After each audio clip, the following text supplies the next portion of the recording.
Assalamualaikum warahmatullahi wabarakatuh.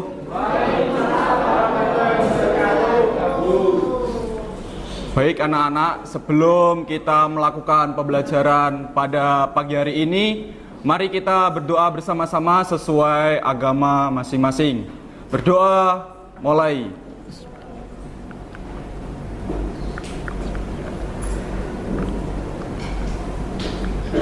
Selesai. Terima kasih. Baik, sebelumnya saya mohon maaf, saya izin melepas masker. Ini berguna agar komunikasi saya kepada kalian bisa tercapai dengan maksimal. Dan saya mohon untuk salah satu dari siswa yang ada di kelas ini untuk membantu saya untuk menggeser slide yang ada di laptop saya. Silakan. Oh, Mas Ajil ya? Oke, silakan Mas Ajil. Siap.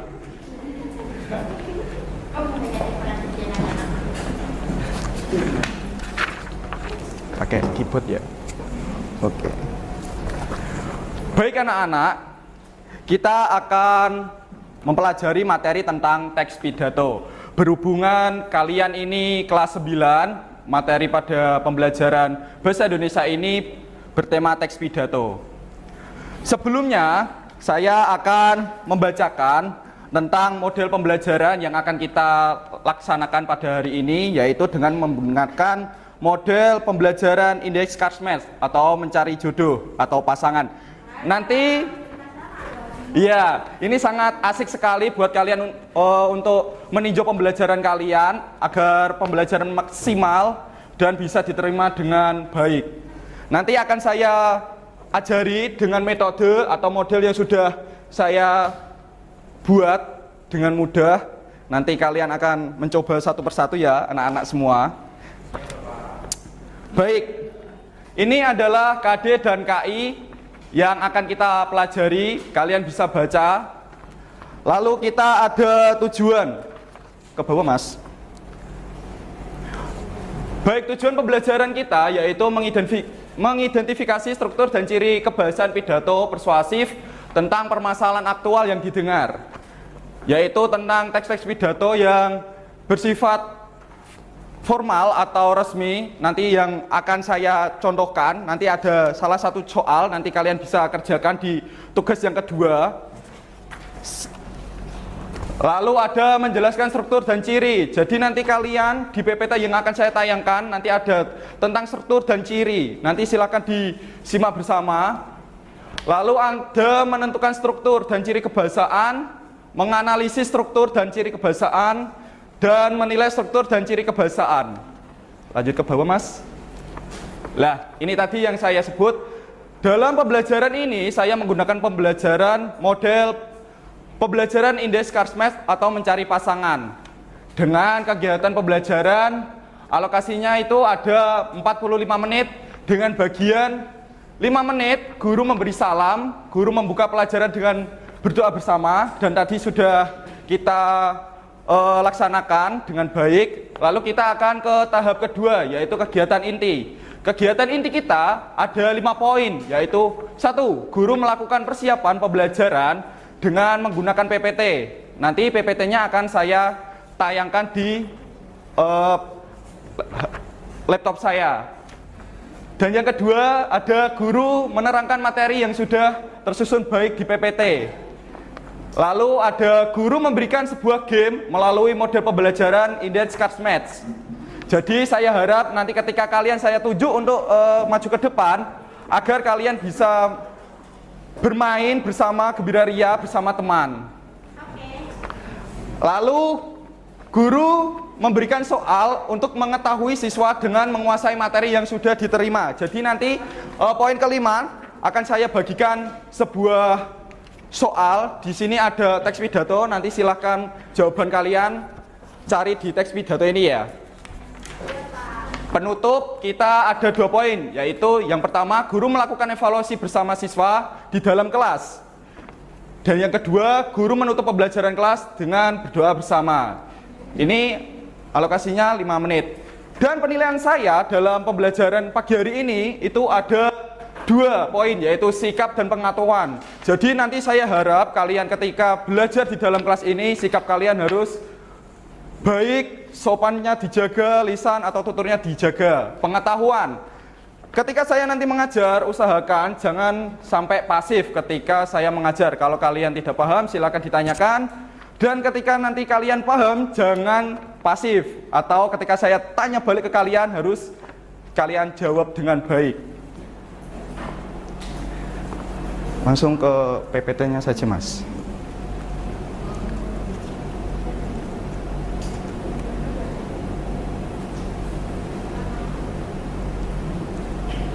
Dah, kok sudah dibuka?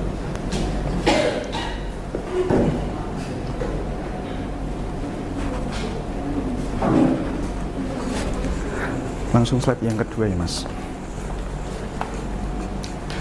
Baik anak-anak yang saya cintai dan saya banggakan, pada kesempatan pagi hari ini yang sangat cerah, materi yang akan kita bahas yaitu ada 5 poin.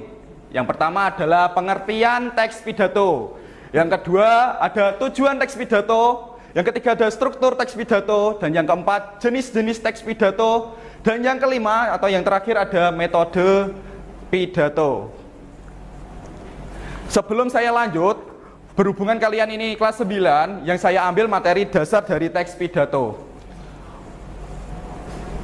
Pengertian teks pidato. Pidato dalam KBBI merupakan pengungkapan pikiran dalam bentuk kata-kata yang ditujukan kepada orang banyak atau wacana yang disiapkan untuk ucapkan di depan khalayak. Dengan demikian, teks pidato dapat diartikan sebagai teks yang memuat ungkapan pikiran, gagasan atau pendapat, serta pengetahuan seseorang terhadap suatu hal-hal yang nantinya akan disampaikan di depan orang banyak. Orang yang berpidato biasa disebut dengan orator. Pidato sendiri memiliki beberapa tujuan dalam penyampaiannya. Jadi teks pidato bisa kalian temui ketika ada di sebuah televisi. Contoh saja yang saya nanti akan bagikan, yaitu teks pidato yang diutarakan oleh Bapak Presiden kita, yaitu Bapak Insinyur Joko Widodo. Biasanya beliau melakukan teks pidato atau membacakan pidato ketika ada suatu kegiatan di dalam negeri maupun luar negeri. Itu adalah salah satu simbol sebagai penghormatan tentang materi apa yang Pak Jokowi akan utarakan pada sidang atau acara tersebut. Lalu kita ke tujuan teks pidato.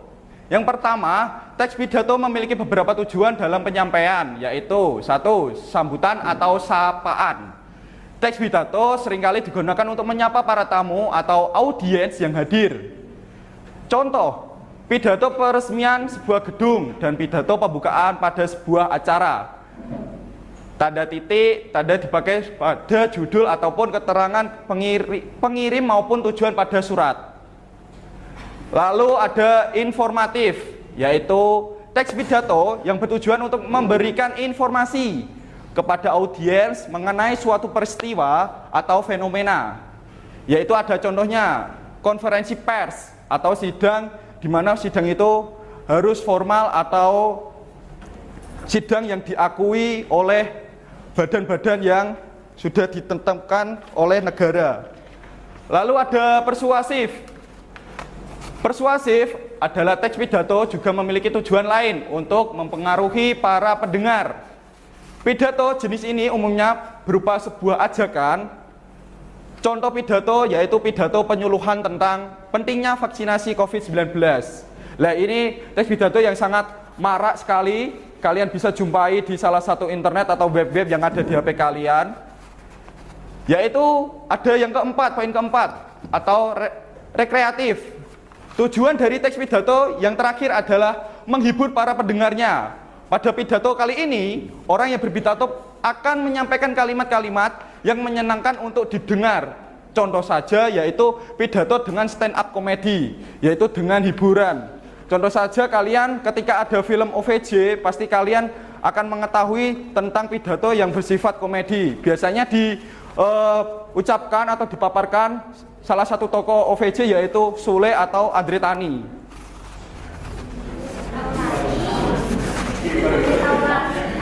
Oke.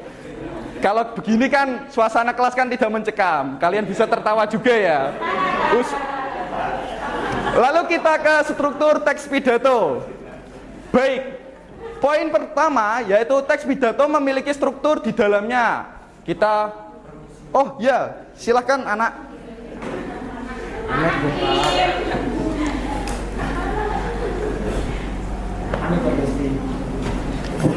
Baik, ada iklan lewat ya anak-anak ya. Kita tetap lanjutkan. Kita simak bersama-sama. Usahakan kalian menyimak. Nanti kalau saya tanya kepada kalian, kalian harus wajib menjawab. Kita sampai ke teks pidato, saya ulang. Untuk poin pertama, teks pidato memiliki struktur di dalamnya. Berikut struktur teks pidato. Yang pertama pastinya ada pembukaan. Pembukaan pada bagian ini biasanya berisi salam pembuka, sapaan kehormatan, ucapan syukur, dan pengantar topik utama pidato.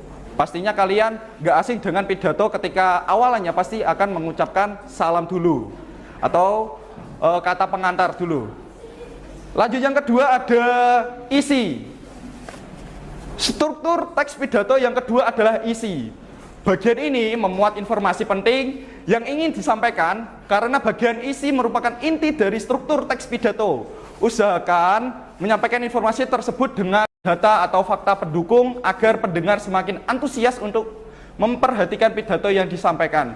Jadi ketika nanti saya sewaktu-waktu menyuruh kalian untuk membuat teks pidato mengenai suatu tema tentang COVID-19, saya usahakan kalian jangan pernah yang namanya melakukan data yang tidak relevan atau yang tidak pasti.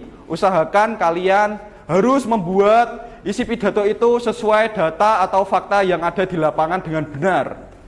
Lanjut kita ke penutup. Struktur teks pidato yang ketiga adalah penutup. Pada bagian ini biasanya memuat kesimpulan dari pidato yang disampaikan. Dapat juga diisi nasihat atau jika pidato persuasif. Permintaan maaf jika terjadi kesalahan selama berpidato, ucapan terima kasih, dan salam penutup. Jadi pada penutup ini kita bisa menggunakan bahasa kita sebagai permintaan maaf ketika kita ada salah satu penyampaian yang tidak sesuai data atau fakta. Contoh lain adalah ketika kita salah menggunakan kata atau lompat kata ya. Itu juga bisa menggunakan permintaan maaf di terakhir ketika kita melakukan pidato atau penutup pidato. Oke, lanjut. Kita ke jenis-jenis pidato.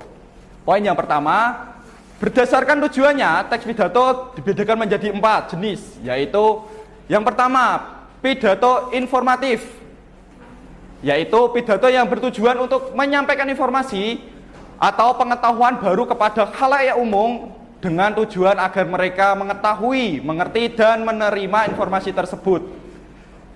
Yang kedua ada pidato argumentatif, yaitu pidato yang memuat argumentasi, dalil, alasan, atau data untuk mendukung atau menolak suatu pernyataan opini, pendapat, atau keyakinan tertentu agar argumentasi sobat dapat diterima oleh khalayak umum. Sobat perlu mengemukakan data-data faktual, statistik, bukti-bukti, maupun pendapat yang dinilai.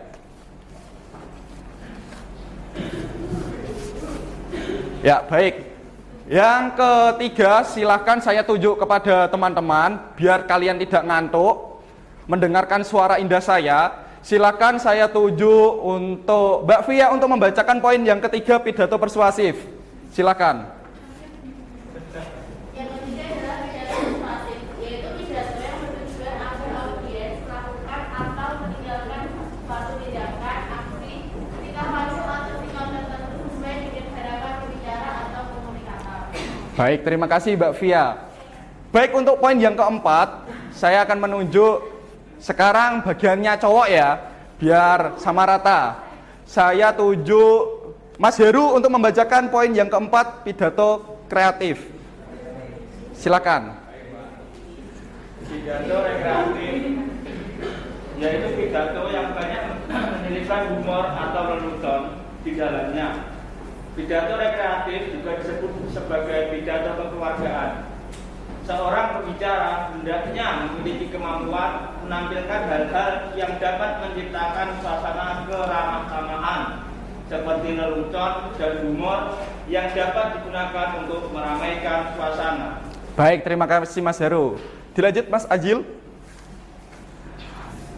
Baik, anak-anak, setelah ke jenis-jenis, kita akan ke metode pidato. Biar kalian paham, mari kita simak tentang metode pidato. Dalam berpidato ada beberapa cara atau metode yang bisa digunakan.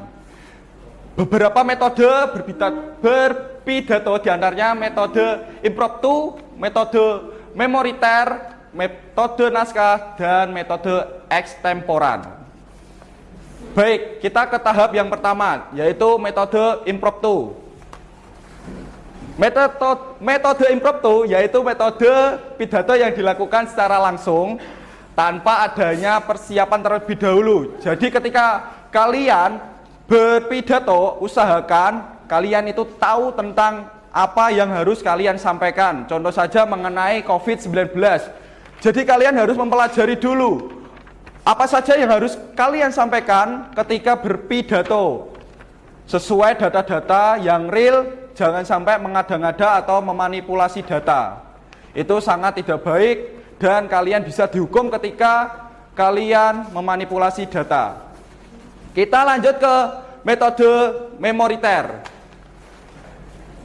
Metode pidato yang dilakukan dengan cara menghafalkan naskah teks pidato terlebih dahulu. Ya, ini biasanya kalian bisa jumpai ketika salah satu presiden yang ada di dunia, yaitu Presiden Rusia, yang biasanya kalian lihat di sosial media HP. Presiden Rusia biasanya itu menggunakan hafalan, teman-teman. Tanpa kalian ketahui, nanti kalian bisa simak di YouTube, itu menggunakan hafalan. Karena apa? Komunikasi yang disampaikan oleh Presiden Rusia itu sangatlah lancar. Dari kosakata, makna per makna, itu salah satunya kunci dari kelancaran berpidato. Lalu ke metode naskah. Baik, saya akan menunjuk kalian, kelihatannya kalian ngantuk semua untuk membaca. Silakan Mbak Lisa untuk membaca metode naskah. Metode naskah yaitu metode pidato yang dilakukan dengan cara mengembalikan teks pada saat pidato. Metode seperti ini biasanya digunakan di dalam acara-acara formal untuk meminimalisir adanya kesalahan saat menyampaikan pidato. Baik anak-anak, sebelum saya ke metode extemporan, saya akan sedikit menjelaskan tentang metode naskah. Saya berikan contoh kepada kalian, salah satu presiden yang ada di Indonesia yang sering menggunakan metode naskah, yaitu presiden kita yang saat ini, yaitu Pak Insinyur Joko Widodo. Ketika pembukaan SEA Games, ketika saya melihat di YouTube ya, live streaming YouTube ya, itu Pak Jokowi menggunakan salah satu naskah sebagai kunci Pak Jokowi, biar Pak Jokowi itu tahu step by step apa yang harus Pak Jokowi bacakan. Di situ Pak Jokowi sudah menyusun sebaik mungkin agar ketika menyampaikan sebuah pidato, Pak Jokowi tidak terbelit-belit dalam mengucapkan atau menerangkan tentang makna-makna, tentang pengertian-pengertian yang ada di Indonesia. Soalnya kan SEA Games kan pastinya untuk pidato juga mengenalkan sebuah wahana atau pertunjukan seni yang ada di Indonesia. Kita selanjutnya ada di metode extemporan. Saya akan menunjuk Mbak Faid untuk membacakan atau membantu saya tentang metode extemporan. Silakan. Metode extemporan yaitu metode bermenulis pidato dengan cara mencatat atau menyiapkan konsep pidato secara garis besar. Metode ini sangat efektif dan kamu dapat mencatat poin-poin yang penting yang ingin kamu sampaikan. Oke, terima kasih Mbak Faid. Dari metode extemporan dan metode naskah, itu menurut saya salah satunya adalah antara kesamaan metode naskah dan extemporan itu sebenarnya tidak begitu banyak perbedaannya. Metode naskah bisa juga mencatat hal-hal yang penting. Begitu pula dengan metode ekstemporan. Salah satunya contoh yang saya utarakan tadi ketika saya menerangkan pidato SEA Games Pak Joko Widodo ketika membuka di Jakarta. Seperti itu. Lanjut Mas Ajil.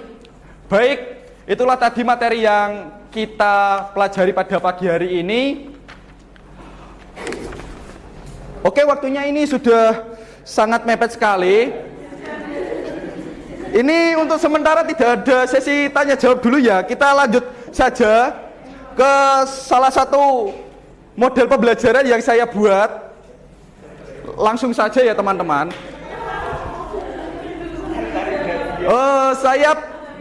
Saya akan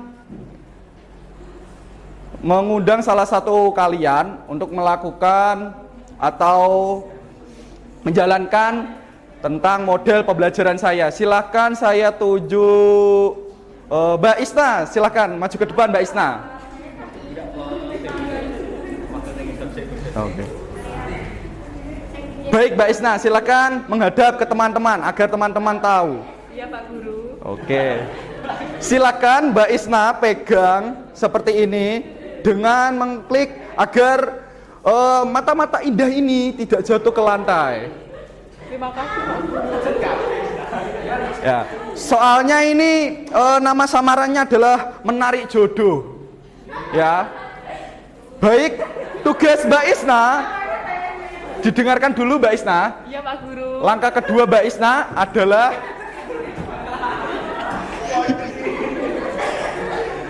tugas Mbak Isna selanjutnya adalah memilih teman laki-laki agar permainan ini bisa dilakukan baik dan berjalan lancar. Silakan Mbak Isna menarik salah satu teman cowok. Ya, menarik. Silakan ditarik. Nggak mau santai. Oh ya, udah kalau nggak mau menarik, silakan diajak atau dipanggil. Saya ganti, bahasanya diganti. Oke, siap. Mas Johan silakan. Oh, Mas Johan. Oke, silakan Mas Johan untuk bisa ke depan. Pilihan hati ya. Baik. Jadi gini, silakan menghadap ke teman-teman. Baik teman-teman semua bisa diperhatikan. Jadi nanti yang kedua, sampel yang kedua akan saya tunjuk lagi. Usahakan jangan sampai tanya lagi ya teman-teman ya. Baik, Mbak Isna dipegang yang baik. Oke. Tugasnya Mas Johan adalah menarik salah satu benang cinta ini dan cinta akan ke atas sendiri. Dan tugas Mas Johan nanti membacakan apa yang Mas Johan dapat. Dan tugas Mbak Isna menjawabnya. Lah, itu. Silakan untuk Mas Johan melakukan, apakah sudah paham ya? Paham sekali. Silakan Mbak Isna dan Mas Johan. Oke, rupanya bola indah ini sudah ke atas. Mari kita tarik apa yang didapatkan oleh Mas Johan. Silahkan dibacakan. Jenis-jenis pidato. Baik, tadi sudah saya utarakan di materi dan pastinya sudah ada di PPT saya. Maka dari itu sejak awal saya sudah katakan, dimohon ketika saya menerangkan materi disimak baik-baik. Silakan dari Mbak Isna bisa menjawab pertanyaan dari Mas Johan. Silakan. Oh, gak apa-apa. Yang penting Mbak Isna paham. Jenis pidato yang pertama introducto. Ekstemporan. Oh, siapa tadi yang? Oh, iya. Oh, yang dua Johan. Baik. Bisa dibantu pasangannya? Maaf, instruksi. Jenis atau metode? Hah? Jenis brand. Ya, nanti akan dikoreksi lagi. Apa aja tadi? Persuasif, lalu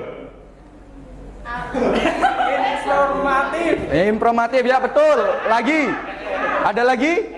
Ya, tadi 2 sudah betul. Oh, sudah. Sudah 2, Pak. Oke, sudah 2. Dah. Berhubung waktunya sudah agak sedikit berkurang dan masih sedikit waktunya, sampel cukup 2 orang saja. Oh, ya nanti kalau mau mencoba model ini bisa VC saya, ya. Nanti belajar bersama-sama tentang model saya ya. Oke, silakan duduk. Oke.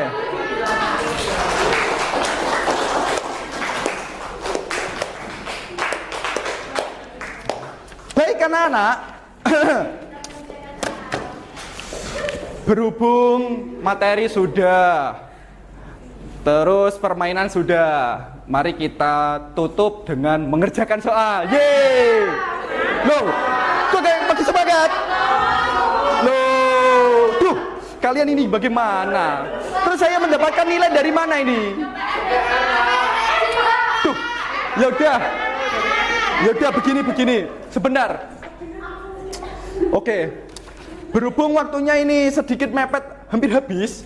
Baik, saya akan memberikan soal, nanti tolong dikerjakan di rumah. Catatannya, sebentar, tolong didengarkan. Dengan catatan, deadline kalian itu besok pagi. Oke. Oh, besok pagi libur. Loh, tuh iya saya lupa, maaf. Tanggal 5, ya. Oh enggak, tanggal 5. Enggak apa-apa. Pak, ini tanggal 4, Pak. Ya. Ini nanti tolong dikerjakan dengan baik ya anak-anak ya. Kalau kalian mengerjakan dengan baik, insya Allah saya tidak akan pelit nilai. Kalian akan lulus dengan cepat. Dan pastinya kalau kalian mengerjakan dapat nilai yang baik, nantinya juga orang tua kalian pasti bangga.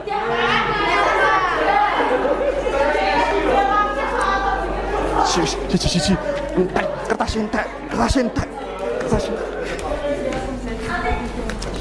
Oke, baik, sudah dapat semua ya anak-anak? Oh iya. Ini dikerjakan di sini. Oh iya, dibaliknya seperti biasa. Nanti kalau nggak muat gimana? Oh, kalau nggak muat di hati tetangga boleh kok. Baik, itu hanya sekilas hiburan saja ya, biar kita tidak terlalu monoton dalam pembelajaran pada pagi hari ini. Karena pembelajaran yang monoton, saya pasti bisa mengartikan bahwa materi apa yang saya sampaikan akan sedikit masuk ke dalam pikiran kalian. Maka dari itu saya akan membuat pembelajaran ini sebaik mungkin, seceria mungkin, tanpa ada suatu hambatan atau ketegangan di dalam kelas ini. Baik, berhubung waktu sudah habis, nanti silahkan kalian kerjakan soal-soalnya. Jika nanti ada pertanyaan, silahkan VC saya atau voice call. Aku boleh panggil saya VC. Oh begitu ya. Oke, terserah kalian. Baik, mari kita akhiri kelas bersama-sama anak-anak. Tolong diperhatikan. Nanti untuk absen kalian sudah saya rekam di tangan saya. Ya, siapa saja yang berangkat sudah saya rekam di tangan saya. Ini ada kameranya soalnya, tolong diperhatikan. Ya, saya berharap kalian menjadi anak yang sukses semua. Bisa membanggakan kedua orang tua. Apa yang kalian cita-citakan tercapai. Ya, jodoh diperdekat semua. Oh, masih sekolah. Oh ya, maaf. Baik. Saya meminta maaf. Tolong. Oh, kalian masih kecil ya? Iya Pak, masih segini. Jangan sampai kalian putus sekolah karena apa? Sekarang pendidikan yang ada di Indonesia itu sangat penting. Bukan karena kalian berpengalaman. Kalau kalian hanya berpengalaman, kalau tidak punya materi itu sama saja. Tapi kalau kalian punya materi, kalian bisa mengaplikasikan materi tersebut. Pastinya pengalaman itu akan datang dengan sendirinya. Seperti itu anak-anak. Baik, sebelum pembelajaran ini ditutup, mari kita berdoa bersama-sama. Saya izin menunjuk salah satu anak untuk memimpin doa sebelum pulang. Siapa ya tadi yang belum ya? Mas Khairul Huda. Silakan dipimpin untuk berdoa agar kita selamat dalam pulang, perjalanan pulang. Silakan Mas Khairul Huda.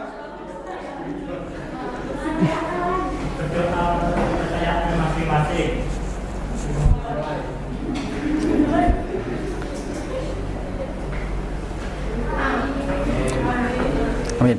Baik, terima kasih partisipasinya atas kehadiran kalian. Semoga apa yang saya ajarkan pada hari ini dapat kalian terima dengan baik. Kalian dapat untuk bekal kalian ketika menjadi orang sukses semua. Amin. Baik, wassalamualaikum warahmatullahi wabarakatuh.